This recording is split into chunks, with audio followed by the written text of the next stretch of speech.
Buenos días, buenas tardes, buenas noches. 12 de julio, 9 y 7 de la mañana. Bueno, 9 y 7 mi ordenador porque tiene hora británica, 10 y 7 en España, a la hora que hablamos con José Manuel Puyana, escritor gaditano, que, bueno, que ya tiene algunos premios en su haber, a pesar de un recorrido corto de momento, porque él va a sacar ahora su primera novela, pero ya vendría esto de casta le viene al galgo, como se suele decir, ¿no? Y ya tiene el hermano Alberto Puyana, que también es escritor, y tú vendrás de largo ya escribiendo, ¿no?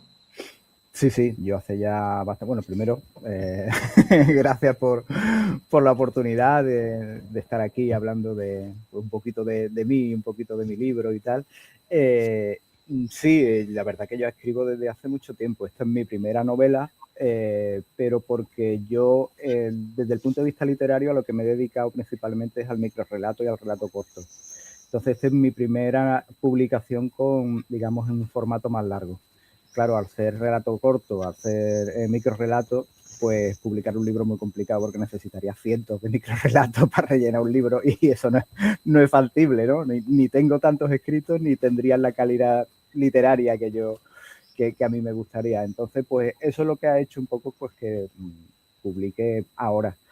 Pero llevo muchísimos años publicando, principalmente lo que son artículos, reseñas en otros medios, en medios de prensa, en revistas y tal, pero sí llevo muchos años escribiendo. Muy bien. ¿Y tu faceta de ilustrador, que aparece también en tu bibliografía y Sí, vemos ahí escritor e ilustrador? Háblame un sí, poquito de tu faceta de ilustrador también porque es importante. sí. Pues sí, el tema de la ilustración me llegó un poquito de rebote, porque a ver, yo soy una de esas personas que, por un lado, está la formación y los estudios que realizó y por otro, a lo que me he dedicado. Yo estudié filología y me licencié en historia, hice mi máster de profesorado para dar clases en instituto, he hecho cursos de especialización en archivística, es decir, parece que todo encaminaba al tema, pues eso, de la historia, la enseñanza y tal. Lo que pasa que, bueno, carrera de letra, ya se sabe lo difícil que es encontrar trabajo siendo de letra. Pero a mí, yo siempre he sido una persona creativa, el tema del dibujo se me daba bien y allá pues por 2003 creo que fue, de pura casualidad, a través de un amigo que trabaja de trabajador social, trabajaba entonces en Cáritas, me informa de que están buscando un ilustrador para unos cuadernillos de formación que tenía, unos libritos, y que estaban buscando un ilustrador por si me interesaba. Yo me postulo, les gusta y acabo ilustrando esos cuadernillos, además profesionalmente, porque tienen su ISBN, aparezco acreditado, vamos, todo. Entonces digamos que es el primer trabajo y el primer trabajo, digamos, profesional. Y ahí es cuando yo digo, bueno, pues esto que ha sido hasta ahora una afición lo podría convertir en una profesión, o por lo menos algo que me gusta y que puedo sacar algo de ello. Y a partir de ahí, pues me formé como diseñador gráfico, estuve en Lisboa haciendo una beca Leonardo y estuve trabajando en un estudio de arquitectura y a partir de ahí pues ya he estado un poco dedicándome por un lado a lo que es la ilustración editorial, haciendo portadas de libros, revistas, ilustraciones interiores y al humor gráfico. Hago muchísimo humor gráfico, también en revistas, en medios de prensa y tal, firmo como Puy y vamos, puedes verlo, por ejemplo, en Diario Bella de Cádiz tengo publicado muchos muchos chistes y tal, y ahí lo puedes encontrar. Y entonces, pues, bueno, pertenezco a la Asociación de Ilustradores Profesionales de Cádiz, he participado en muchas exposiciones colectivas, no solo de la asociación, sino de la Universidad de Cádiz, de la Escuela de Cine, del Festival de Alcance. Es decir, que digamos que he tenido toda una trayectoria que todo empezó pues de pues eso, una afición que digamos se convirtió en algo más.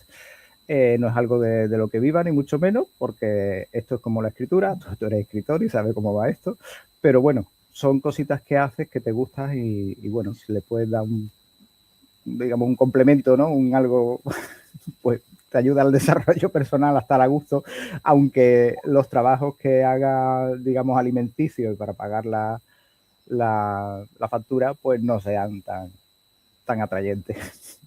Y de ahí, digamos, que enlazaría un poquito con el tema de la escritura.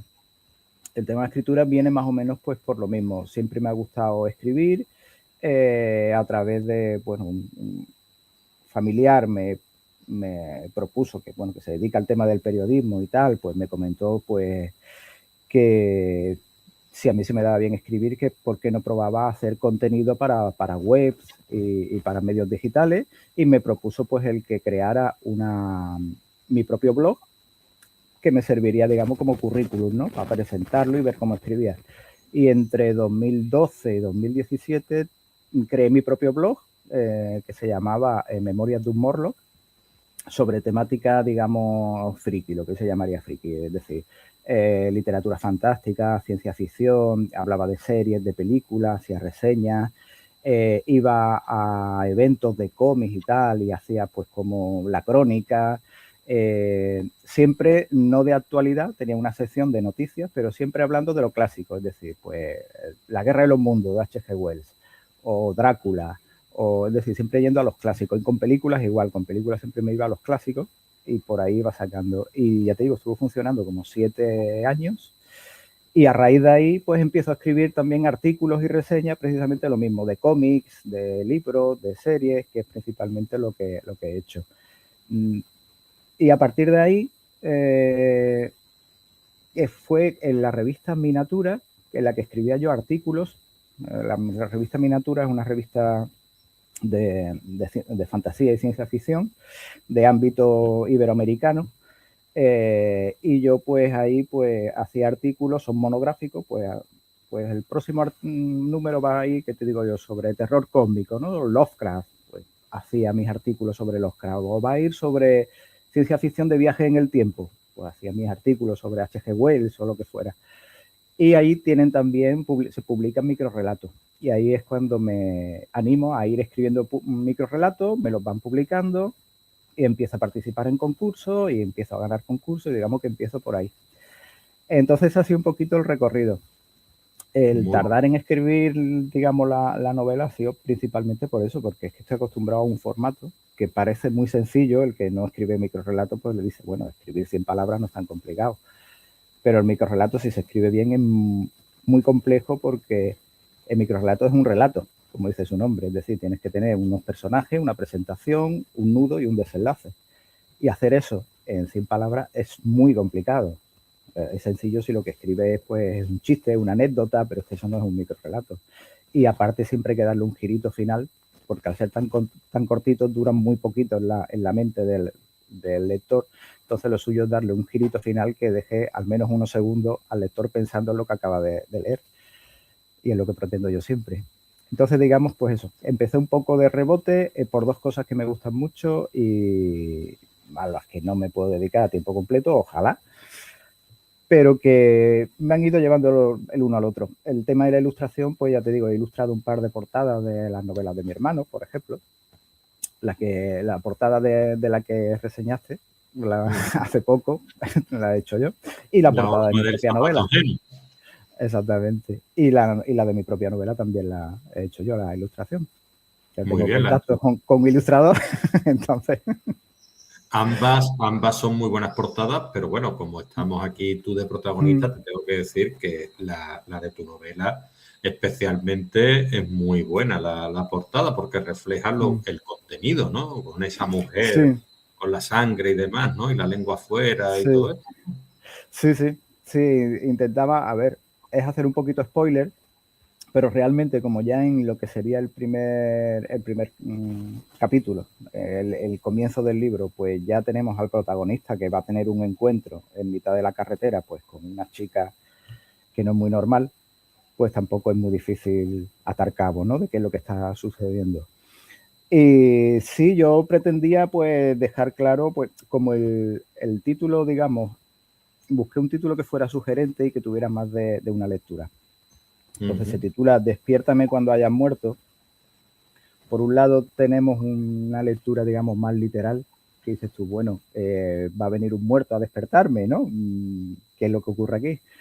Y por otro lado, el concepto de despertar como de abrir los ojos. Entonces, porque aquí vamos a tener un protagonista que de pronto se va a encontrar con que de un mundo, el mundo actual, el mundo normal, descubre que lo sobrenatural es real y que además es peligroso. Entonces es un despertar tanto digamos, de los dos protagonistas, porque además los protagonistas son dos personas jóvenes que van a tener que afrontar una situación extrema en la que sus vidas ya no van a volver a ser lo mismo. Entonces es un despertar a todo, a la edad adulta, a que hay cosas inexplicables en el mundo. Entonces yo intentaba darle ese sentido, que estuviera por ahí, ¿no? Que quien leyera novela pues pudiera pensar un poquito en ello. Entonces, pues la portada, pues quería yo que fuera un poquito gráfica, que explicara bien, oye, sí, el título a lo mejor es un poco, tiene varias lecturas, pero de esto trata. Y la verdad que de la portada estoy bastante orgulloso. Desde el punto de vista de ilustración, pues está muy trabajado. Es decir, el tema de la luz está muy bien trabajado, el contraste es un dibujo en blanco y negro, menos la sangre que es roja, la mano que está más adelantada está más oscura que el rostro, que es lo que quiero yo destacar. Entonces, pues, digamos que he ido creando una imagen, la he trabajado mucho para que reflejara muchas cositas que yo quería. Entonces estoy contento, la verdad. Iba a hacer una presentación tuya, pero es que prácticamente los puntos que tocaba los has tocado tú, sí, diciendo que habías estudiado filología, licenciado en geografía e historia, habías ganado varios premios, relato, microrelato, ahora te adentras en la novela. Me pregunto yo, estabas hablando de la portada, ¿tienes a mano ahí la portada? Sí, bueno, tengo el libro aquí, que no sé, se va a ver invertido.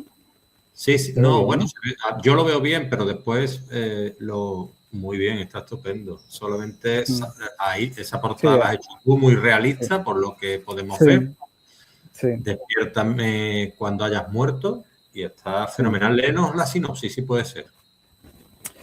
Pues la sinopsis sería la siguiente.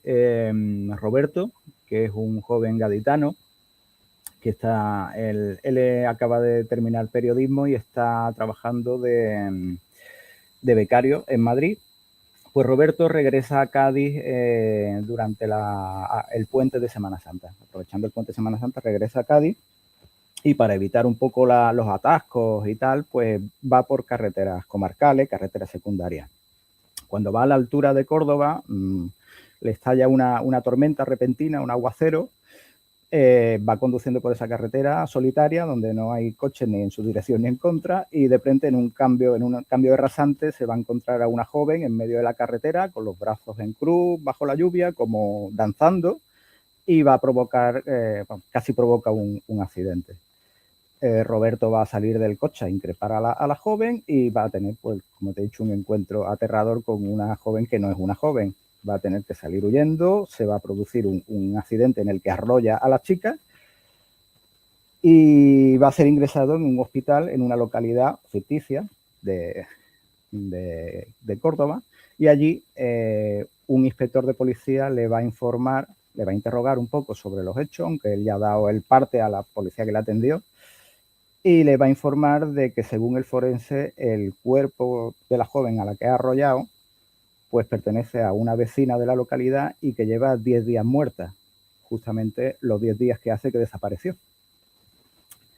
Claro, él está un poco bajo sospecha, porque a ver cómo explicas tú que se te ha cruzado la carretera una chica que lleva 10 días muerta, y él como periodista empieza a investigar diciendo, ¿aquí qué ha pasado?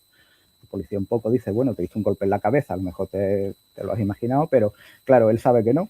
Empieza a investigar y entonces se va a encontrar que en el pueblo tienen una historia negra tremenda. Vamos a tener un antiguo cortijo en el que hubo un asesinato múltiple y que tiene fama de estar encantado, sitio donde se hacen psicofonías, fotos de fantasmas y tal. En la historia del pueblo va a encontrar pues la historia de una mujer a la que el pueblo quemó por bruja. Vamos a tener apariciones, vamos a tener un niño que en los años 50 tenía fama de santo, de que curaba a los enfermos. Es decir, el pueblo ya hay una digamos, una base de historia negra, es como uno de esos puntos negros que se ven en los programas de Iker Jiménez y de esto, ¿no? Un pueblo con mucha historia. Y la trama se va a complicar cuando esa chica, la que atropelló, acude a él para que le ayude a encontrar al hombre que la asesinó. Y ese sería el comienzo. Esos son los primer y segundo capítulo. Ahí arranca. Entonces tenemos una historia. Entonces tenemos una historia de misterio, de investigación. Tiene, por supuesto, tiene sus partes de terror, porque estamos hablando de una historia sobrenatural, pero principalmente de misterio y de investigación. La investigación que van haciendo de qué ocurre en el pueblo y tal. Y tiene mucha parte de humor también, porque como ya te he dicho, soy humorista gráfico, entonces el humor, aunque sea humor negro, tiene que estar ahí. Lo siento, me sale así. y también es una historia de... Cuando me han preguntado otras veces el género, evidentemente esto es un thriller sobrenatural, podría ser un thriller sobrenatural juvenil o de joven adulto, por la edad de los protagonistas, que andan pues los 20, 20 y poco, pero también entraría un poquito en lo que se llama la literatura de crecimiento, porque una de las cosas que yo quería tratar y que trato en la novela es el tema de qué ocurre cuando te encuentras en una situación que sabes tú que va a cambiar tu vida, es decir, que no puedes dar marcha atrás, que la vida no va a volver a ser la misma, y más cuando eres una persona joven que todavía estás aprendiendo a ser adulto, porque a esas edades es cuando empiezas a descubrir que sí, tú tenías hecho tus planes de quiero vivir aquí, quiero trabajar de esto, quiero estudiar lo otro, pero luego la madurez consiste en adaptarte a lo que te ofrece la vida. Hay veces que todas esas cosas no puedes hacerlo, que se te aparecen oportunidades diferentes y opciones diferentes y te tienes que adaptar. Y ellos están en ese punto, porque los personajes, ella por un lado, ya no quiero desvelar mucho, pero no está contenta con su vida y mucho menos ahora, que ya no tiene. Y Roberto pues tampoco está contento, entonces digamos que he cogido a los personajes en ese punto de todavía no soy del todo adulto, todavía me estoy acostumbrando a la vida de adulto y encima me ocurre algo que yo he usado como, digamos, como inspiración todas estas personas que viven una catástrofe que cambia sus vidas, ¿no? Un maremoto o, ¿qué te digo yo? Un accidente que te cambia, pues, no sé, por la pérdida de un ser querido o un incendio como estamos teniendo ahora, desgraciadamente. Es decir, esas son cosas, pues, que la vida no va a continuar siendo igual. Entonces me interesaba mucho eso, por un lado, el trabajo de los personajes, que es lo que yo suelo trabajar mucho, y por otro lado, meter a personajes normales, a personas normales en una situación sobrenatural, extraña, ajena, peligrosa y ver cómo funciona. Estupendo. Yo, claro, hablábamos antes de cultura friki, un poquito de tu blog que nace, sí. que tú, claro, que tú escribes en ese blog. Ahora nos adentramos en el vampirismo, claro. Sí. El vampirismo se ha convertido en algo casi friki, pero esto todo nace de un folclore que tiene un componente terrorífico en su momento, que viene justamente de muertos, ¿no? Que se levantan y que al final, como te diría, aterrorizan a los pueblos más perdidos, más remotos, y entonces sale lo que es la historia del vampiro. ¿Cómo se trata la historia del vampirismo? Porque a ti entiendo que es un tema que te tiene que fascinar, ¿no? Y tienes que conocer mucho sobre el vampirismo. ¿Cómo te lo llevas tú, ese vampirismo, a un thriller de manera no tan explicativa para que quede patente que tú lo que quieres es crear tensión en el lector sin dar una especie de ensayo de vampirismo? Lo presenta de una manera natural, entiendo, ¿no? Sí, sí. Verás, evidentemente hay una diferencia tremenda en lo que es el vampiro folclórico de lo que es el vampiro literario y, por supuesto, cinematográfico. No sé si has leído un libro que sería, lo tengo por aquí, pero no me acuerdo ahora del título, que es un libro sobre vampirismo, que fue muy conocido, y bueno, es el origen de que se pusiera de moda el tema de los vampiros y el origen del Drácula de Bram Stoker, Sí, del bueno, vampiro eso se de llama Carmilla, ¿no? Polidori. Sí, Polidori, el Sí, Zanú, Carmilla, todos los que después fueron escribió El vampiro el Polidori. vampiro, pues, claro. Todo eso viene de un estudio que lo tengo, es que no me acuerdo ahora el nombre del autor, que lo hizo un racionalista que escribió este ensayo. Este hombre era un racionalista y escribió sobre el tema del vampirismo en Europa del Este, pero como él era racionalista, él iba pues en contra de todas las supersticiones, digamos que lo que hace es recoger lo que son testimonios directos de personas que por su posición social él cree a pie juntillas lo que dicen, es decir, son embajadores que han estado por la parte de Rumanía, Bulgaria, militares de alta graduación, etcétera. Entonces él recoge todos estos testimonios y él lo escribe como si fuera cierto, testimonio, pues historias de vampiros. El vampiro, pues folclórico, pues no es una figura tan atractiva como después se nos ha dibujado en el cine, ¿no? Es un cadáver y se nos explica pues eso, que como cadáver huele mal, como cadáver la parálisis que se nos representa en las novelas y en el cine, ¿no? Que es como una especie de hipnosis, no es hipnosis, es pánico ante un ser que tú ves que es un cadáver que se está moviendo y básicamente lo que es un depredador, no habla, sino acude, digamos, primero a los seres queridos y a sus familiares, a sus amigos, porque de manera mecánica acude a las zonas que conoce. Entonces ahí es donde caza. Y hay muchas cosas curiosas, como por ejemplo que el tema de la estaca en el corazón, folclóricamente se le clavaba una estaca de metal o de madera, pero únicamente pues para fijar el cuerpo contra tierra, es decir, que no se pudiera levantar, no se le mata, y luego ya pues se decapita, se quema, etcétera. Todas esas cositas las he metido en la novela, pero también desde el punto de vista literario, un vampiro folclórico te da muy poquito juego. Pasa como ¿cuál es el problema que tienen los productos sobre zombies? Que sí, el zombie te crea tensión, pero te crea tensión como fondo. No puedes tener un antagonista zombie, porque no habla, no tiene mente, es lo menos atractivo que pueda. Tendrías que meter a un zombie que hablara, es imposible, ¿no? Y el vampiro tradicional le pasa un poco eso. Entonces he hecho una mezclita entre el vampiro tradicional y lo que sería un vampiro más cinematográfico, pero conservando cositas.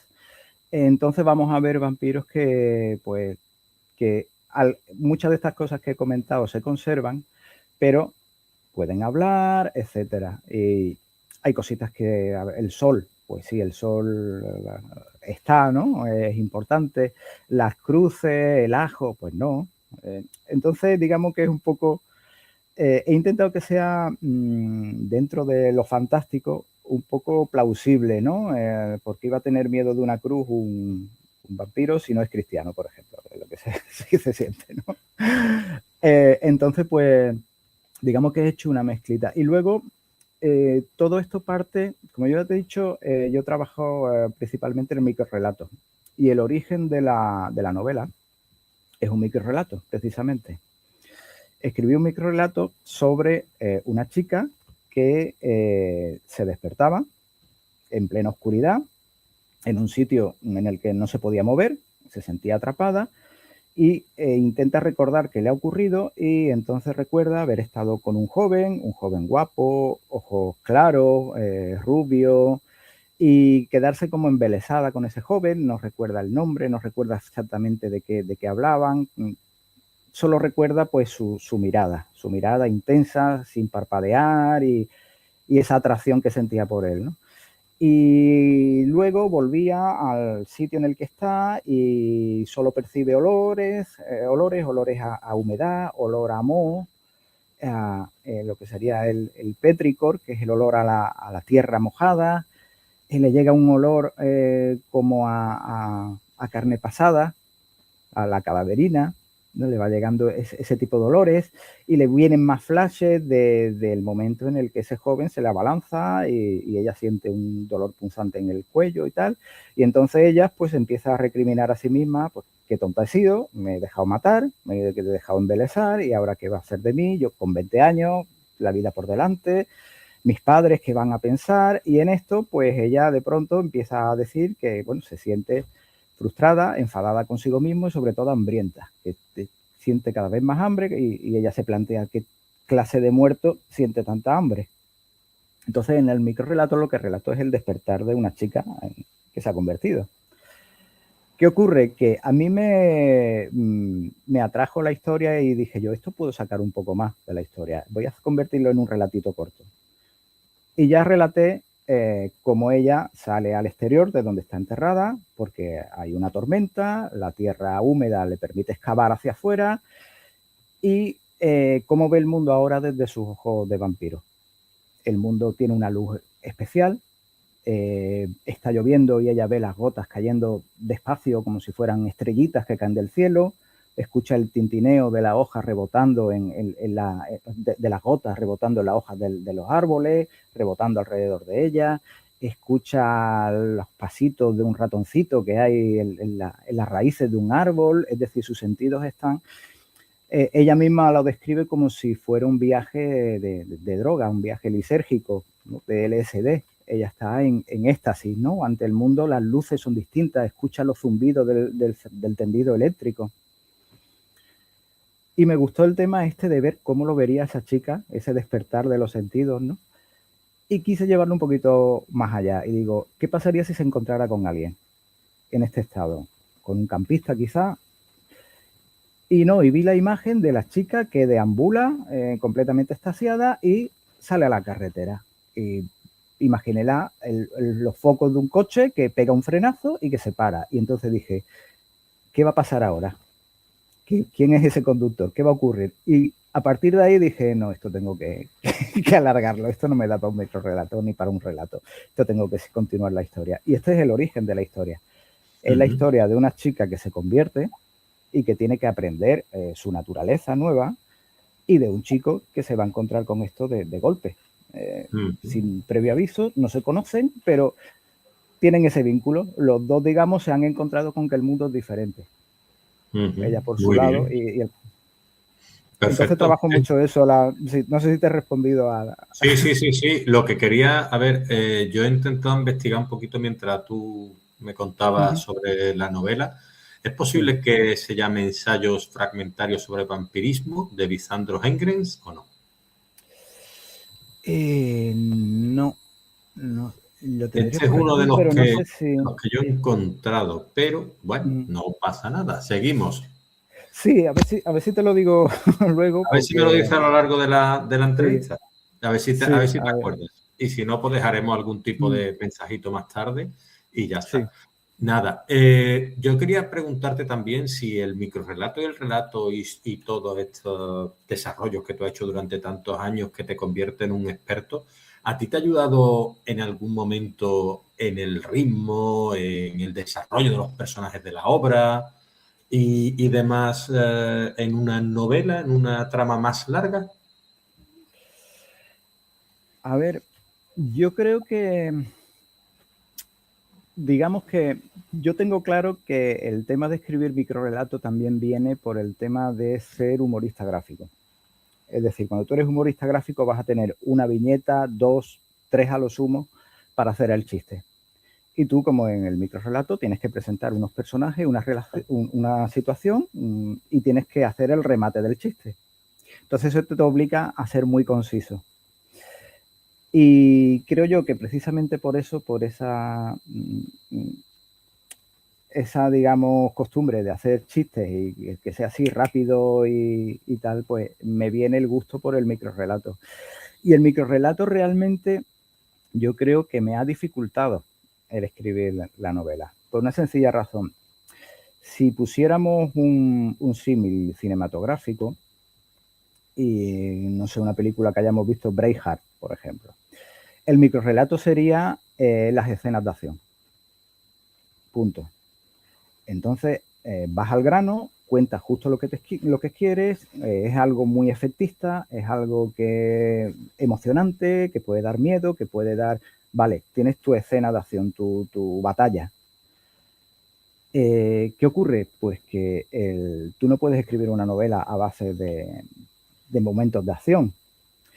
Tienes que narrar una historia, hacer un desarrollo de personajes, Entonces, cuando estás acostumbrado a eso, a hacer momentos impactantes, te cuesta mucho trabajo el decir, ¿cómo hago ahora una escena cotidiana?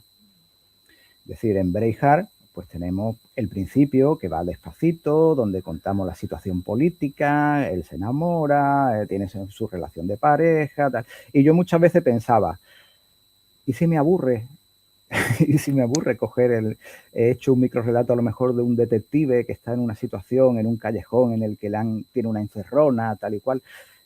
¿Y si luego tengo que narrar al detective que se levanta por la mañana, se prepara el café, se sienta en la oficina, pone los pies sobre la mesa y se pone a leer el periódico? ¿Y si llega un punto en el que digo, mira, esto me aburre, esto lo cotidiano, pero es necesario en la novela? Tienes que plasmar una situación, tienes que hacer un desarrollo de personaje. Entonces a mí siempre me había echado para atrás algo que fuera más largo de 4 páginas. De 4 páginas vas al meollo. Esto es mi idea. Tengo un flash de una idea, esta escena, esta situación, me parece muy potente, la cuento. Entonces yo creo que acostumbrado a pensar así, a pensar en escenas impactantes, es muy complicado escribir la novela. En este caso, ya te digo, fue especial porque yo he aprendido algo que no sabía, precisamente por el formato en el que escribo. Y es que tú sabes que dicen que hay 2 tipos de escritores de novelas, el escritor de mapa y el escritor de brújula. No sé si alguna vez lo has comentado en alguna charla con tus lectores. Bueno, sí. Yo he descubierto que soy de brújula. Es decir, como ya has visto, yo lo que he hecho es seguir a los personajes. Los personajes son los que me hablan. Los personajes son los que me llevan. Aunque yo tenga una idea, tenga esas escenas impactantes, porque yo tenía, tal como me planteo escribir la novela, pues se me ocurre una escena muy impactante en lo que sería la morgue de un hospital. Se me ocurre otra muy impactante en el cementerio. Se me ocurre otra muy impactante en el viejo cortijo encantado. Son flashes de, esto es potente, esto quiero narrarlo y tal, pero claro, ¿cómo llego a esos puntos? Pues son los personajes los que me van llegando. Entonces, de una manera lógica, conociendo bien la personalidad de cada uno de ellos, porque tienes que trabajarte los personajes para que te hablen. Tienes que haber creado pues una biografía cortita, ficticia, pero que tú sepas pues si este personaje tiene esta personalidad, tiene estos intereses, tiene esta fobia, pues en determinadas situaciones te va a funcionar de una manera y en otras te va a funcionar de otra. Entonces yo a la hora de escribir la novela yo tenía claro cuál iba a ser esos puntos, digamos, clave, y sencillamente solté a los personajes allí, a su aire, y que ellos fueran los que me fueran conduciendo de una a otra. Tenía claro, por ejemplo, que necesitaba un antagonista potente, y creo yo que es muy potente. Yo creo que es de lo que más orgulloso estoy del antagonista y de otro personaje que es más secundario, pero que a lo largo de la historia acaba convirtiéndose en protagonista. Y digamos, el que tiene un desarrollo más evidente. Y empiezo con 2 personajes y acabo con 4 personajes. Al final de la novela ya los 2 protagonistas iniciales han cambiado y llegan en un punto, digamos, álgido, y tenemos un personaje secundario que le va a pasar lo mismo, y el antagonista, que ya te digo, lo he trabajado mucho, creo que es un personaje muy potente, y básicamente es, pues nada, salid aquí, salid al ruedo y a ver qué me contáis. Entonces, por eso te digo, el microrelato ha sido más una peguilla por el tema de... Soy más de escenas de acción de impactante que de desarrollo. Pero me ha ayudado mucho esto, el descubrir, si por ejemplo yo no hubiera descubierto que soy un escritor de brújula, sino que soy de mapa, lo habría pasado muy mal. Porque tendría que haber pensado esas escenas cotidianas que yo decía, uff, qué aburrimiento, una escena de 2 personajes hablando aquí. No. No sale. Entonces, No sale. entiendo que tu novela, de alguna manera, con la especialidad que tú tienes en relato y microrelato, tendrá esos giritos importantes, ¿no? Al final Sí, de los sí, capítulos, al final de cada escena, de alguna manera siempre estará en vilo, ¿no? El sí, lector, sí, ¿no? no es una línea recta. La historia parece que va por un lado y de pronto te va a dar un volantazo hacia otro, siempre lógico, siempre con lógica. La investigación le va a ir llevando a los personajes por situaciones que, ya te digo, que cambian. Piensan que tienen que coger un camino y de pronto se dan cuenta que ese camino está equivocado, que es otro. Es una investigación, pues eso, en toda regla. He metido todo el trasfondo del pueblo que puede dar pistas de a lo mejor es esto, a lo mejor es lo otro. Y encima, pues tenemos por ahí un antagonista que es el que está detrás de todo esto, que también va cambiando las reglas del juego, lo cual complica mucho más, ¿no? Porque no es solamente, pues, mira, vamos aquí del punto A al punto B y al punto C, no, resulta que en el punto C se corta esta línea de investigación. ¿Por dónde seguimos?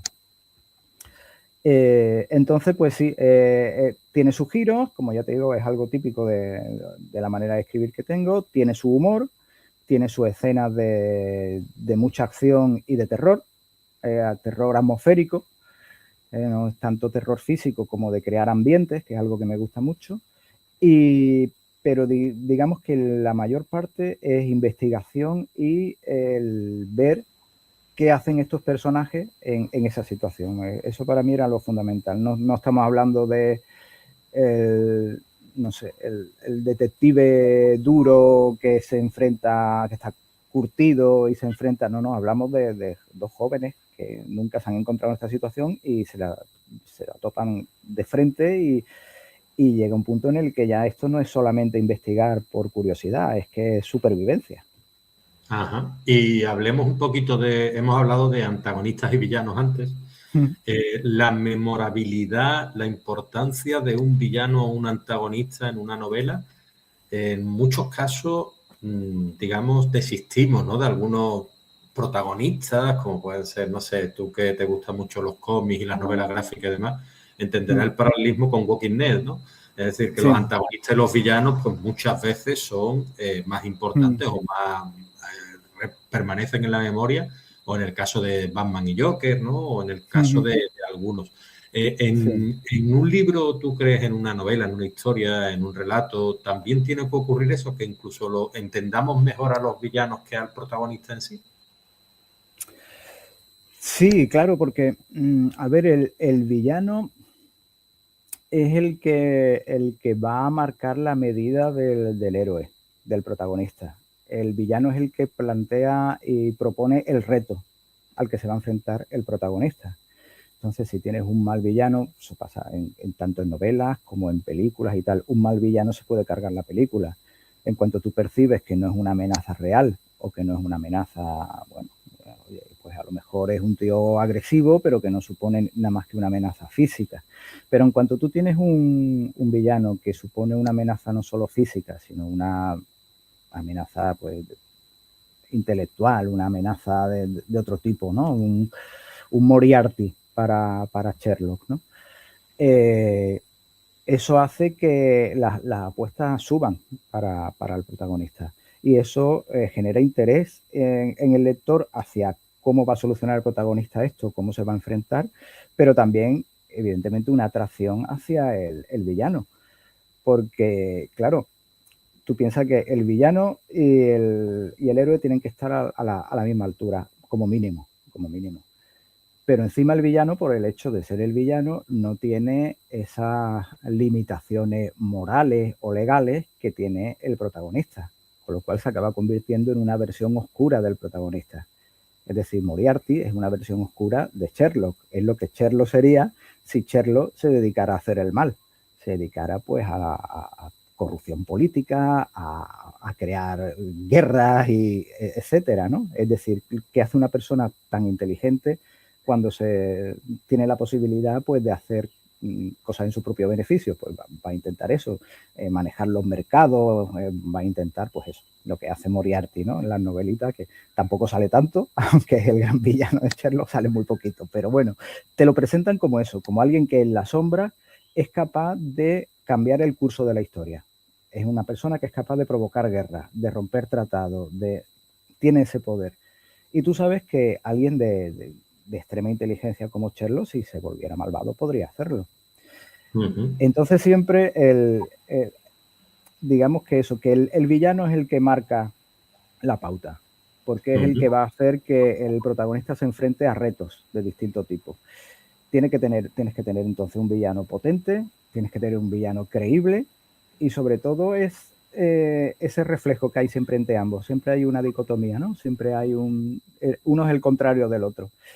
Y eso hace pues que el lector se siente identificado a veces con los dos, porque a veces te puede ocurrir que no es que estés a favor de lo que hace el villano, pero que pueda llegar a intentarlo, a entenderlo, perdón, que pueda llegar a entenderlo y te sientas atraído pues por eso, porque hay muchas veces que hace cosas que tú sabes que el héroe no va a hacer nunca y es atractivo ver a alguien un poco desencadenado, ¿no? Y haciendo cositas así sin cortapisas. Desencadenado como Django. Sí, exactamente. En lo visual, tú te mueves muy bien, obviamente, es parte de tu profesión, es decir, viñetas, sí. cómics, portadas, en lo audiovisual también. ¿Eso hace que tu estilo se vuelva un poquito más cinematográfico, más visual, que pueda contener algo que yo me pueda imaginar mejor en la mente como rolero, como aficionado, sí. como interesado en el cine?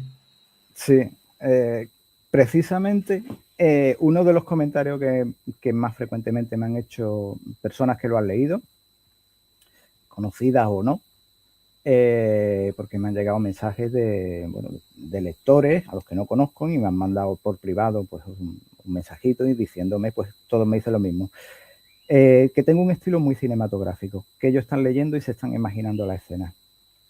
Es algo que probablemente también se deba pues, a que he jugado mucho a rol, cosas como son.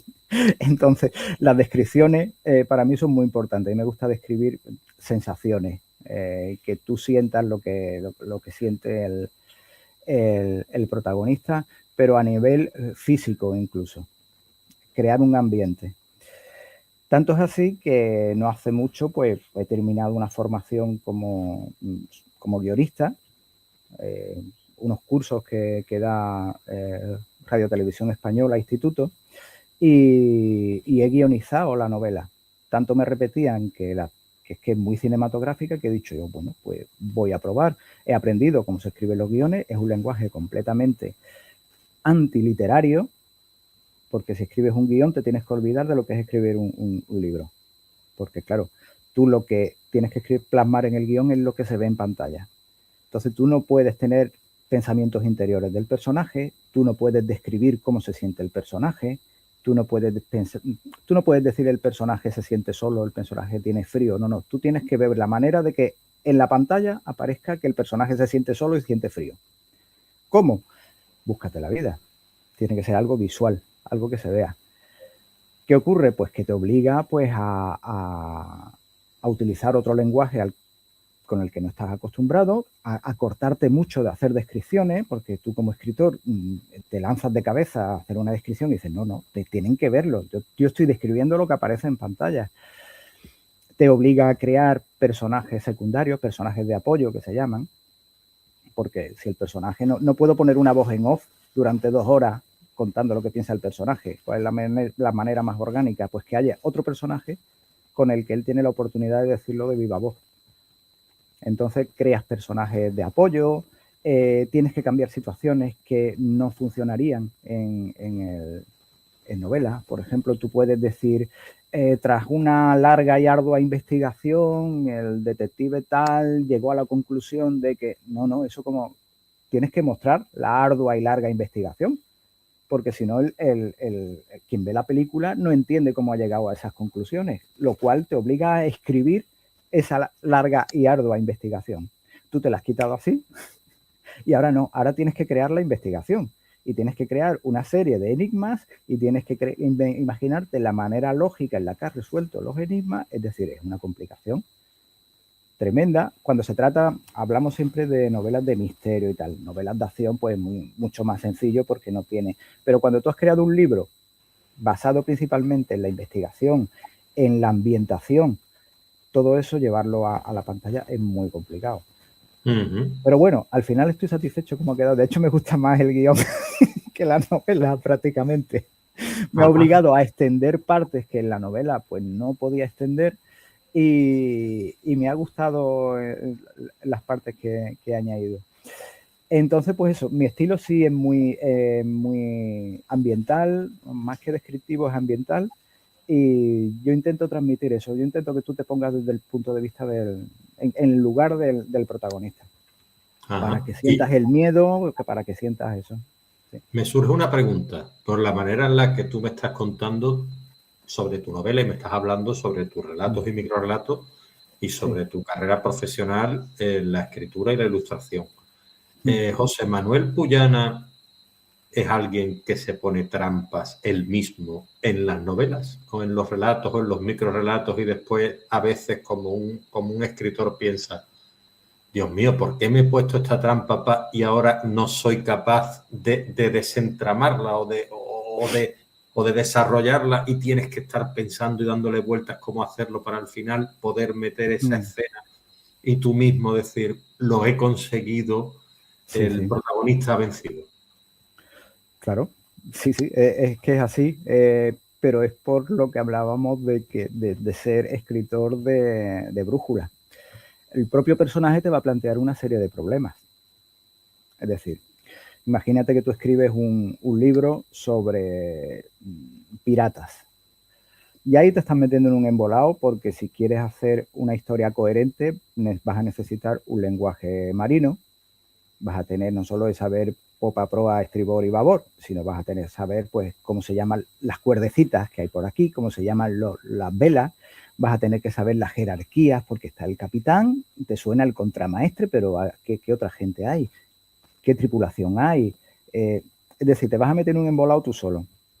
Pero es que después te vas a encontrar en situaciones de que si hay, por ejemplo, una batalla naval y yo quiero que el barco rodee al otro barco pirata, me tengo que plantear esto cómo se hace. Son las corrientes, es el viento. Ahora tengo yo que pensar qué tipo, porque me suena barlovento, pues me suena, pero ¿cómo lo hago yo? ¿Esto sería posible en tan poco espacio? ¿O para que sea realista necesita más espacio? ¿Cómo se mueven? Te vas metiendo tú solo en un embolado muy gordo. Con este tipo de novelas, que no son tan complejas como una novela más histórica, sí que te encuentras con ese mismo tipo de problema, pero cuando son los personajes los que te arrastran a una situación lógica a la que tienes que dar respuesta. Pues por ponerte un ejemplo de la novela, sin desvelar mucho, a ver, si tú tienes una chica que se ha convertido en vampiro, ¿de dónde consigue la sangre? Salvo lo evidente, que es mordiendo a alguien. ¿Cómo lo haría? ¿Cómo buscaría yo en qué sitio puedo encontrar sangre? ¿Y cómo lo haría para conseguirla?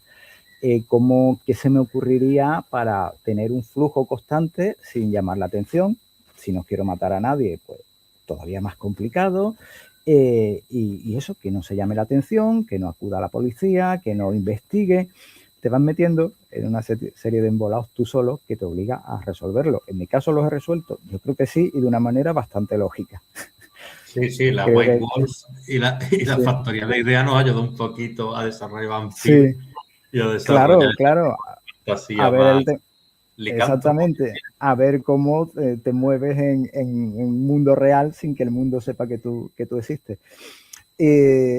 Pero no solo son situaciones así, digamos, más fantásticas, sino también son situaciones más tema de personalidad del personaje. Es decir, tengo un personaje al que le he dado esta personalidad y con esta personalidad él no va a hacer esto nunca. Sin embargo, esto es importante para la trama. ¿Cómo consigo que este personaje lo haga? Pues tengo que, de alguna manera lógica, que sea él el que diga, venga, sí. Es decir, tienes un personaje muy cobarde y se tiene que meter en un edificio en llamas a salvar a alguien, es muy complicado que se meta. ¿Cómo lo haces? Pues que sea alguien importante para él y que se cree ese dilema y venza ese miedo. Pues esto es exactamente igual. Tú tienes que ir... El personaje te va diciendo, vamos a tirar por aquí y tú vas escribiendo detrás de él. Tú vas un pasito detrás escribiendo y digamos, poniendo las vigas para que todo no se te venga abajo. Poner un símil es así. El personaje va... El personaje va escalando.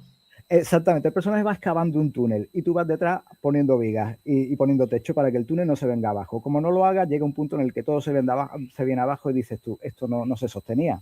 Esto no se sostenía porque he ido por un camino que no tiene sentido ninguno y la historia se me ha venido abajo. Entonces tú tienes que ir apuntalando. Y ya te digo, es más complicado cuando se trata de cosas comunes, de personalidad del personaje en una situación normal, que de algo extraordinario, porque cuando tú tienes una situación extraordinaria, creas situaciones extraordinarias. Punto. Si tú tienes un vampiro que ha hecho tal cosa, digo, pues ahora el vampiro esto no lo puede hacer. ¿Por qué? Porque yo decido qué tipo de vampiro tengo. Y claro. punto. Al final entonces más sencillo. Tiene que ver mucho con las leyes, ¿no? Es decir, a pesar de tú estar escribiendo fantasía o ciencia ficción, existen unas leyes que tú tienes que dejar muy claras desde el principio para que el lector sepa que no estás haciendo trampas. Claro, ahí hay un contrato invisible entre el lector o el espectador y el creador, que es lo que hace que el lector pues anule su incredulidad, ¿no? Tú le planteas unas reglas de juego y el lector es el que dice, venga, sí, vamos a jugar según estas reglas, pero las reglas las tienen que cumplir las dos. O sea, tú no puedes ver, si ves Star Wars, Han Solo no puede empezar a lanzar láser por los ojos. ¿Por qué? Porque tú ya me has establecido que es un humano, extraterrestre humano, es un humano normal. Ni puedes hacer que salga en la luna llena y se convierta en otro Chewbacca. No, es que Chewbacca no es un hombre lobo, es una raza. Si tú me lo has planteado así, no me cambias las reglas en mitad de la historia, porque el personaje, el lector o el espectador, ¿qué pasa? Que se sale de la historia. Y muchas veces pasa eso, que dan una voltereta y dices tú, bueno, vale, dan una segunda voltereta y dices tú, uff, y a la tercera voltereta dices tú, ya está, ya me han sacado la historia, esto no tiene sentido, me han sacado a patadas, pero por no cumplir sus propias reglas. Entonces tú tienes que tener claro que tú tienes una movilidad, dado que eres el creador, pero que tú tienes que respetar al lector y decirle, oye, yo te he planteado esto y esto yo lo tengo que cumplir. Que ahora es un engorro, que ahora la historia se me ha complicado, que ahora este personaje se me ha ido por un sitio que yo no quería. Mala suerte. A tirar para adelante, intentar ser coherente y muchas veces ese es el reto que le supone al escritor. Yo creo que las historias mejoran cuando el escritor se tiene que esforzar. No es una historia... Eso le pasa a muchos escritores que empiezan su carrera haciendo grandes novelas y luego llevan muchísimos años escribiendo novelas que son... Ya ellos han creado, digamos, la ficha de su novela, ya lo tienen y ya van cambiando personajes y situaciones, pero es siempre la misma novela. Y son buenos porque a escribir se aprende escribiendo, esto es así, entonces son personas que escriben muy bien, pero que ya no hacen nada destacable. Y ya es, bueno, a quien le guste este escritor, pues estupendo, pero ya se ha perdido lo del principio, ¿no? Ya sí, van un poco por inercia. Un poco en escritores con oficio, ¿no?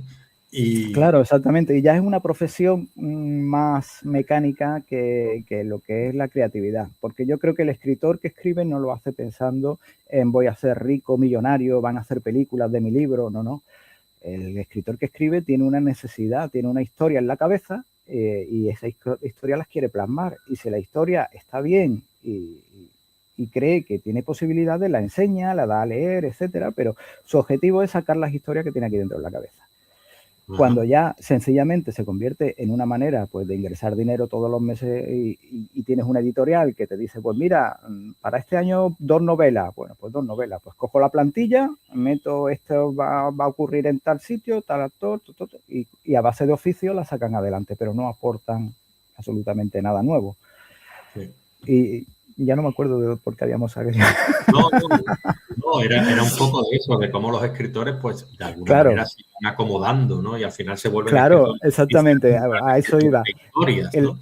El reto es importante para el escritor, para seguir creciendo, porque el escritor nunca va a dejar de crecer. El problema es cuando uno se acomoda y dice, yo ya tengo el estatus, yo ya tengo mis seguidores, yo ya vivo de esto, pues, ¿para qué liarme?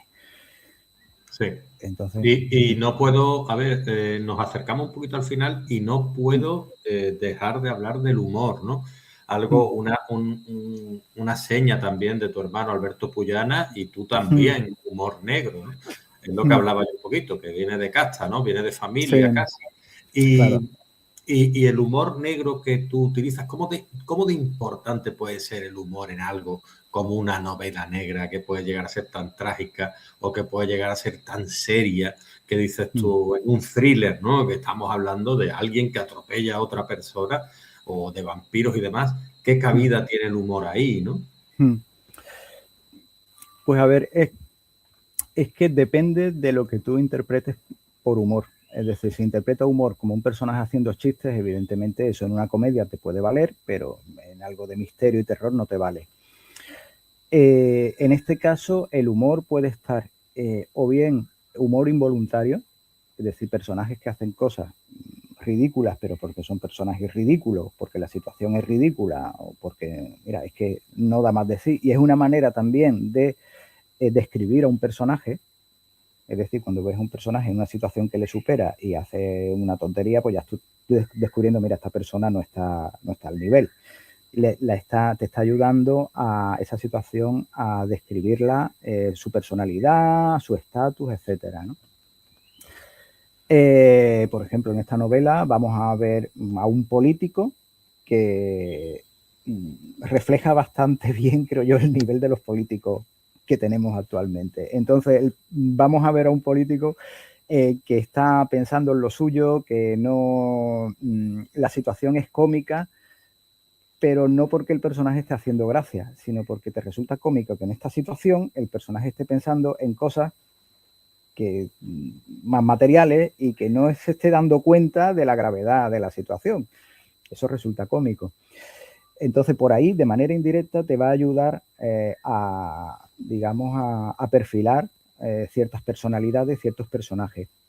Y luego, el humor también puede ser una armadura para las inseguridades de las personas.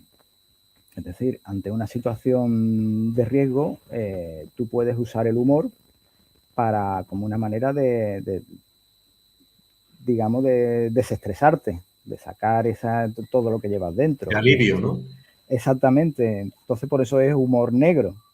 Es hacer un chiste que te sale de dentro porque dice, mira, o me lo tomo con humor o me vuelvo loco. O me pongo a llorar o me pongo a gritar. Pues entonces, ¿qué hago? Pues suelto un chiste del que no se va a reír nadie, pero es la manera que tiene mi mente de enfrentar esta situación. Entonces, el humor en la novela va a ir un poco por aquí, tanto para que haya un contraste entre los personajes, es una situación cómica pero involuntaria, como el humor de los protagonistas para hacer frente a situaciones. Y hay muchas referencias a la cultura pop, hay muchas referencias a películas, porque desde mi punto de vista, como yo lo interpreto, dos personas con esa edad, una edad que yo he tenido hace mucho, pero que la tuve, no tienen la experiencia propia de vida como para buscar similitudes y comparaciones con ellos mismos. Entonces, van a comparar con cosas que han visto, con series de televisión, con videojuegos, con películas, con libros. Entonces, nunca te van a decir, mira, esto es como cuando yo trabajé en el caso de la vieja viuda que fue asesinada, ¿no? Te van a decir, mira, esto es como en la película tal, ¿no? Entonces te vas a encontrar en esos dos tipos de humor. El humor, y siempre enfocado a lo mismo, a que te ayude a entender la personalidad del personaje. Y en situaciones de tensión. En situaciones de tensión hay veces que soltar una chorrada te ayuda a relajarte y a soltar tensiones. Muy bien. Como ilustrador, sabes que las portadas venden. Está claro. Sí. Tú has querido hacer una imagen sugerente, una imagen sensual de alguna manera, a pesar de lo terrorífico en lo que es la portada de esta novela. Y la sensualidad, de algún modo, también, gracias a ese Drácula de Bram Stoker llevado al cine por Francisco Coppola, ya se puso un poquito más esa sensualidad, ¿no? Con esas actrices tan monas, ¿no? Y tan bellas que salían y demás. Y poco a poco la sensualidad ha ido cogiendo más importancia, el erotismo dentro del vampirismo. ¿Existe ese puntito dentro de tu novela o lo has querido dejar al margen? A ver, como ya te digo, he hecho una mezcla en lo que sería el vampiro folclórico y lo que sería un vampiro más cinematográfico. Y como tú bien dices, la sensualidad es algo muy importante en la imagen que tenemos de los vampiros. Pero yo me iría un poquito atrás y me iría a los vampiros de los años 70 con Christopher Lee. Porque todavía con el Drácula de Bela Lugosi lo que se ve es una especie como de hipnosis. Pero cuando tú ves las películas de Christopher Lee, lo que ves es seducción. Cada vez que Christopher Lee entraba en el dormitorio de una jovencita vestida en ropa de cama con su camisón, tú ves en la expresión de ella deseo. Y cuando se le entregan completamente. Es decir, se le entregan, ponen el cuello y hasta ves una expresión entre dolor y placer cuando él les muerde. Es decir, hay una sensualidad, hay lo que hace el vampiro es despertar el deseo a tal punto que supera tu instinto de conservación. Es decir, es un señor de 1,90 m con capa que se ha metido en tu dormitorio, quien en su sano juicio se acercaría a él. Sin embargo, ves a esas chicas que no pueden evitar acercarse. Yo eso lo he utilizado y lo he utilizado también en la parte del antagonista. Es decir, vamos a tener un vampiro masculino muy magnético. Con una personalidad muy fuerte, pero también tiene eso. Tiene ese magnetismo animal, esa capacidad de despertar. Porque además yo esto es que lo traté en un relato corto que tengo. No creo que tengamos tiempo de leerte un párrafo, pero... Sí. Léelo si lo tienes. Lo tienes pues a mano. Sí, mira, lo tengo. Por cierto, la novela, el libro que te decía antes es Ensayo sobre el vampirismo de Agustín Calmet, vale, que es un benedictino. El libro es de 1746 y ya te digo, es un ensayo sobre vampirismo, pero real, vamos, que él estaba convencido de que eran algo completamente por la categoría social de las personas que se lo habían dicho, que si eran obispos, que si eran embajadores y tal, no podía otra cosa que creer que eso era cierto. Por lo tanto, es un tratado sobre vampirismo que en el siglo XVIII se extendió como la pólvora por toda Europa y es lo que inspiró a todos estos libros del vampiro que hemos visto. Carmilla, El vampiro, Drácula, etcétera. Todos vienen de que ese libro lo leyó todo el mundo, porque era algo como una prueba de que existe en los vampiros, ¿no? Entonces, a ver, te voy a leer, por ejemplo... Si quieres, te leo un microrelato para que veas lo que te digo de los giros, ¿no? Mira, este es un microrelato que se llama La Casa Encantada, que fue uno de los que ganó un certamen de la Asociación Gente Inquieta en Mairena del Alcor. Pues mira, te lo leo. Dice: «Las casas encantadas no existen», gritó Miguel. «¿Quién dice eso?», respondió Ana. «Todo el mundo lo sabe. Son como los hombres lobo que solo salen en las películas de miedo». «Yo no te hablo de hombres lobo, lo que te digo es que esta casa está encantada». Miguel miró receloso la enorme casa abandonada. «Pues yo voy a entrar», dijo Ana acercándose a la casa. «Ana, espera.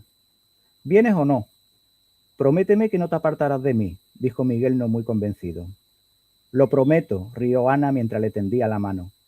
Y las dos figuras translúcidas atravesaron la pared como si ésta no existiera. ¿Qué planteo yo aquí? Yo planteo a dos niños jugando a pasar miedo, que hemos hecho todos de niños.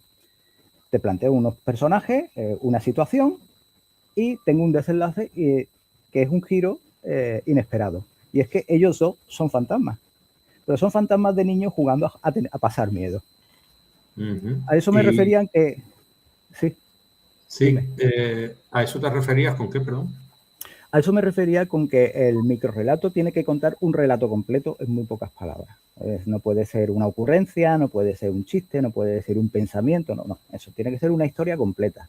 Y tiene que tener al final un giro que haga que el lector se quede pensando diciendo, ah, mira, eran fantasmas. Entonces a eso me refería. Perfecto. Entonces, a ver. Y yo te quería preguntar, porque tú tienes una larga trayectoria en relato, microrelato, sí. Como bien decíamos, ¿cómo lo llamaste tú lo que haces para el periódico? Perdón, Vaya de Cádiz y demás. Ah, sí, eso, pues reseñas. Reseñas y estas, las ilustraciones que hacen en una viñeta solo. Sí. Humor gráfico. Humor gráfico. Sí, sí, sí, el humor gráfico, pero la novela en sí, esta que acabas de escribir, Despiértame cuando hayas muerto, una novela de Sí. terror sobrenatural, ¿qué tipo de alegrías te ha dado diferente a todos esos premios de microrelatos y relatos que habías recibido anteriormente? Pues mira, por un lado está el tema de, ya te digo que nunca me había enfrentado yo a un texto tan largo. El demostrarme que soy capaz de hacerlo y de que quede bien. Y de que esas, digamos, escenas de transición tengan su sentido y sean entretenidas, que es lo que yo te decía de que me da miedo que dos personajes hablando en una cafetería me aburra yo, y no digamos ya el lector. No, es porque es donde voy a desarrollar los personajes. Los personajes me resultaban tan atractivos que yo quería que hablaran y quería ver a dónde me llevas. A ver, ve contándome cómo eres, cuéntame por dónde me va a llevar la historia. Entonces, pues por ahí, en lo personal, es un reto superado y además de una manera mucho más sencilla de lo que yo pensaba. Por otro lado, el libro ha tenido muy buena acogida, es decir, en cuanto a ventas, pues siendo un autor novel autoeditado, que no tengo una editorial detrás, pues hombre, no ha sido. Aunque también te digo, según cómo está la situación actual editorial de España, tampoco está tan mal. Me refiero, leí creo que fue en 2023. En 2023 hubo un congreso de libreros en España, lo organizó la Confederación Española de Libreros y se dieron datos muy terribles sobre la situación editorial en España. Y es que, espérate que lo tengo aquí apuntado porque me llamó la atención. Sí, mira, aquí lo tengo. Se decía que en España se publican 90.000 libros al año y que solo se vende un tercio de ellos. El 49% de los que publican no venden ni un solo ejemplar. Y de los que venden, el 86% vende menos de 50 ejemplares al año. Ahí estamos viendo lo poquito que se vende. Bueno, yo ya he superado eso, con lo cual yo ya me puedo dar con un canto en los dientes de decir, mira, se supone que, bueno, sacar una tirada de 150, 200 libros, ya con eso la editorial está contenta, ¿no? Ya más o menos te estás moviendo y ya vender 300, ya el libro es un éxito. Y son números, es decir, teniendo en cuenta que una editorial te paga el 10% de lo que vale el libro, es que es ridículo lo que se gana, ¿no? Pero ya eso se considera un éxito. Entonces, ¿es un éxito el libro? Hombre, para lo pequeño que es, y el campo tan pequeño que tengo ha funcionado muy bien. Y sobre todo el hecho de que las personas que han contactado conmigo les ha gustado, ha disfrutado. Se les ha hecho corto y lo que te decía, me han dicho que es muy cinematográfico, que la lectura les va llevando solo. No requiere ningún esfuerzo y van pasando páginas, más páginas. Y bueno, pues eso es lo que yo pretendía. Y mira, aquí tengo el relato que te digo. Y el relato habla de un hombre que está en un hotel caro. Ha habido una boda de dos personas importantes, dos miembros de la alta sociedad, y entonces pues se ha hecho una recepción en un hotel donde está pues lo más granado pues del mundo político, económico. Allí hay ministros, hay de todo, ¿no? Y tenemos a este personaje que está ahí en una recepción y que cuando acabe la recepción, después de la boda, se va a quedar a dormir en el hotel junto con otros invitados pues que son de fuera de la ciudad. Vas viendo pues ese ambiente de lujo y tal, y de pronto se le acerca una mujer que lo deja completamente embelesado. Se le acerca mirándole fijamente y él, como decía que le había pasado a la protagonista, es incapaz de recordar su nombre, es incapaz de recordar de qué hablaron. Solo sabe que no podía quitarle los ojos de encima. Tenía acento extranjero, cree recordar que le dijo que era de una antigua familia aristocrática europea, pero no recuerda nada. Y justo cuando se van a separar, se dan la mano y ella le araña la mano con las uñas. Él piensa que a lo mejor él ha intentado retener demasiado tiempo la mano para que ella no se fuera y al tirar le araña en la palma de la mano. Y entonces ella, de una manera así juguetona, se chupa la uña con con la que le ha arañado. Y él se queda completamente obsesionado. Él está el resto de la noche buscando por dónde está, por las esquinas, cualquier sombra se le recuerda a ella. Y esa noche, pues, no duerme bien. Y te voy a leer un poco lo que dice. Dice: esa noche me costó conciliar el sueño, loco de deseo. Y cuando agotado al fin conseguí dormir, solo tuve pesadilla plagada de seres horribles que se transformaban y atravesaban la barrera de los sueños, materializándose ante mí y persiguiéndome. Me desperté con la agobiante sensación de que ya no estaba solo en la habitación. Aparté las sábanas que cubrían mi cabeza y traté de penetrar en el silencio y la oscuridad. Nada. Estaba nervioso, eso era todo. Di media vuelta rebujándome de nuevo entre las sábanas. De inmediato volvió ese sonido que había alterado mi sueño, el sonido del batir de unas alas poderosas, aunque ahora venía seguido de un susurrar suave, como de sedas. Procurando no hacer ruido, saqué el brazo y busqué el interruptor de la lámpara de la mesilla de noche. Encendí la luz. Era ella. Se hallaba al fondo de la habitación convertida en una marmórea estatua del terror.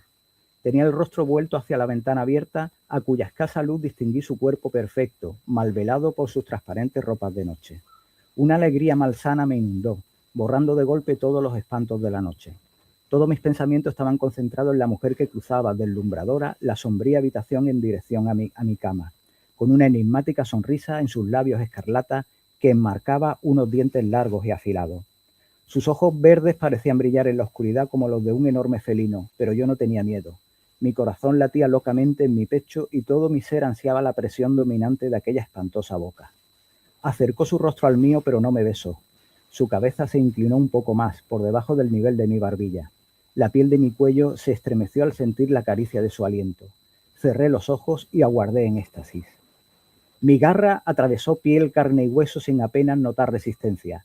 Su sangre fría, pútrida y espesa resbaló por mi brazo empapando el grueso y espeso pelaje. Me miró y vi cómo su ya de por sí pálido rostro se volvía aún más lívido. Sus labios, paralizados por el terror, trataron de formar una frenética negativa. Pero antes de que pudiera pronunciar una sola palabra, mis fauces se cerraron aprisionando su cabeza, que cedió como una nuez dentro del puño de un titán. Sus gemidos quedaron ahogados por el crujir de huesos y pronto quedó en silencio, entre espasmos agónicos. No me alimenté de su carne, muerta hace décadas. No se trataba de gula, sino de lujuria. Había alguna extraña conexión entre los de su especie y la mía, algo primario y animal que agitaba al lobo que llevo dentro. La odiaba y la deseaba al mismo tiempo. Quería ser libre y quería ser su esclavo. Quería poseerla dentellada. Y mientras su cuerpo se deshacía en mi boca, no podía dejar de pensar en lo hermosa que era. Tan aterradoramente hermosa, que se llama así el relato, aterradoramente hermosa. ¿Qué narro aquí? Lo que hemos hablado. El cómo el vampiro, digamos, despierta la pasión más allá de cualquier tipo de freno y de lógica en una persona. Solo que en este caso le he dado el giro de que es la persona equivocada. Es decir, su víctima es un hombre lobo. Y despertar la pasión lo que ha hecho es que saliera el lobo de dentro de él en el peor momento para la vampira. Sí, me parece muy interesante. Porque entonces, al final es el depredador depredado.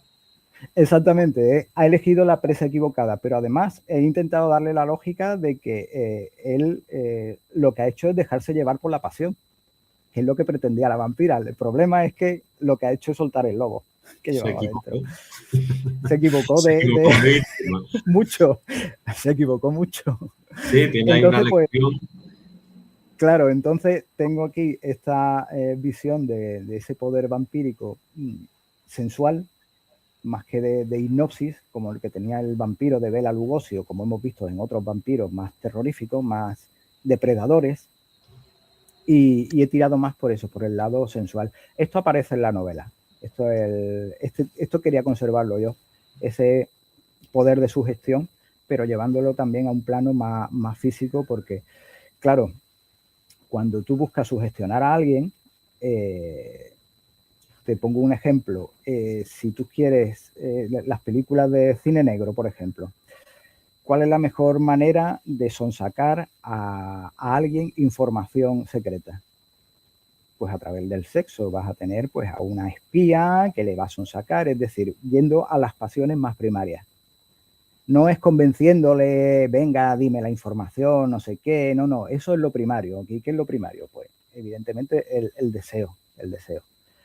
Entonces, desde mi punto de vista, el vampiro, cuando intenta, digamos, dominarte, la manera más sencilla, más natural y más orgánica es hacerlo a través del deseo. Más que una hipnosis en la que tú te opongas y sea una lucha de mentes, una lucha de intelectos. ¿Para qué? No es necesario. Sencillamente vamos a lo más básico. Y como me parece interesantísimo, y como última pregunta, quería un poco, hemos hablado del terror sobrenatural, que es el que tú más tratas en tu novela, pero ya yendo un poquito más al nivel personal, ¿no? El autor que hay detrás de la novela. ¿Qué es lo que más teme José Manuel Puyana? Lo que más temo. A mí. Lo que más temo es a mí. Yo soy una persona muy... yo creo que soy mi peor enemigo. Soy una persona muy exigente conmigo mismo, soy una persona que nunca va a ver bien todo lo que hago. Es una lucha constante conmigo. Entonces es eso lo que más temo. La zancadilla que te puedes poner tú mismo son las peores. Es cuando tú mismo no crees en ti, cuando tú mismo te vienes abajo, porque con eso no te puede ayudar nadie, porque aquí dentro estás tú solo contigo mismo. Y como esto de aquí dentro sea un callejón oscuro y peligroso en plena noche, ahí vas a estar tú solito. Entonces, eso yo creo que vamos, creo que lo compartiré con mucha gente. El mayor miedo soy yo, las trabas que me puedo poner yo mismo. Yo soy el único que me puede cortar las alas, yo soy el único que me puede hundir, eso lo tengo muy claro. Entonces, miedo, pues ese. La lucha contra uno mismo. Sí, es que ese es el único monstruo al que no nos podemos enfrentar. Y además es el monstruo más peligroso porque nos conoce perfectamente. Nadie te conoce mejor que tú mismo. Un relato, hace poco escribí un relato en un volumen de relatos que justamente prologó tu hermano, que le quiero agradecer desde aquí, Alberto, y decía eso, el título era Tú contra ti. Entonces, claro, es terrorífico, claro, además, ¿no? Contra uno mismo. ¿Qué excusa te puedes poner a ti mismo? Es decir, si te echan en cara algo que has hecho, ¿de qué manera puedes tú excusarte y decir, no, es que pasó esto, es que me hicieron tal, es que no, eres tú mismo, tú sabes todas las respuestas. Ese tú oscuro juega con todas las cartas, tiene toda la ventaja, porque ya sabe lo que hay, no solo sabe tus miedos, sino sabe todo lo que ha ocurrido, lo sabe todo. Por lo tanto, estás indefenso ante ese tú oscuro. Entonces es a lo que más miedo le tengo y creo yo que es lo que más daño puede hacer a una persona. Porque todo lo exterior al final, por duro que sea, se puede acabar superando de una manera u otra. No digo que se supere, pero enfermedades, pérdidas, a todo te puedes sobreponer y salir con tus heridas, con tus cicatrices, vale. Pero a todo se puede superar, pero necesitas sacar esa fuerza interior. Si lo que te falla es precisamente eso, apague, vámonos. Es que no hay manera de superar, de enfrentarte a ti mismo. Nuestras sombras, como yo lo llamo. Sí, sí. Al final, bueno, se ve mucho reflejado en muchos relatos, hasta en cuentos como pueden ser Peter Pan, ¿no? Su sombra que le hace más jugadas y demás. Y bueno, ya para concluir, antes de despedirnos, quería que nos contases dónde podemos encontrar tu obra y dónde podemos encontrarte a ti. Pues mira, mi obra la podéis encontrar, está publicada en Amazon KDP, la tenéis en los 3 formatos que permite, tapa dura, tapa blanda y en ebook. Lo tengo también metido en el programa del Al Límite, creo que se llama, que es el que se puede leer de manera gratuita si está suscrito. Y bueno, ¿dónde me podéis encontrar? Pues si te refieres a redes sociales, me encontráis en Instagram, me encontráis en Facebook, LinkedIn, que es una red social, pero es distinta, pero también estoy. Hasta en Pinterest estoy. Y bueno, y yo creo que si hacéis una búsqueda en propio Google, van a aparecer, principalmente lo que van a aparecer son artículos escritos por mí en distintos medios, pero también te puede aparecer, pues nada, alguna entrevista que he dado. Sobre todo, pues lo que yo he colgado son las presentaciones que hice hace unos meses, etcétera. Es decir, se me puede encontrar, no es muy difícil encontrarme, la verdad. Pues muy bien, pues ya sabemos que con Google podemos encontrar las entrevistas de José Manuel, algunos de sus relatos, algunos de sus microrelatos, sus artículos. De manera más personal lo podemos encontrar en redes sociales, tipo Instagram y demás. Y de manera más profesional, pues bueno, si necesitáis algo de él, el tema de ilustración, Sí. el tema de todo el tema Claro, de YouTube y demás. Pues tengo mi portfolio en internet también, es decir. Y ahí lo tenéis. José Manuel Puyana, otro grande. Ya ahí teníamos a Alberto Puyana, ahora hacemos dúo de hermanos con José Manuel Puyana. Y nada, encantadísimo, José Manuel, muchas gracias. Y de aquí de tener a otro gaditano en este blog. Y sí, nada, bueno, se está moviendo mucho en Cádiz. Esto es buena noticia que haya tanto escritor y tanta producción en Cádiz, es verdad que es bueno. Estupendo, pues nada, muchísimas gracias, José Manuel. Pues Un gracias abrazo a ti. fuerte. Un abrazo. Cuidarse, ¿vale? Venga, igualmente. Hasta luego. Hasta luego.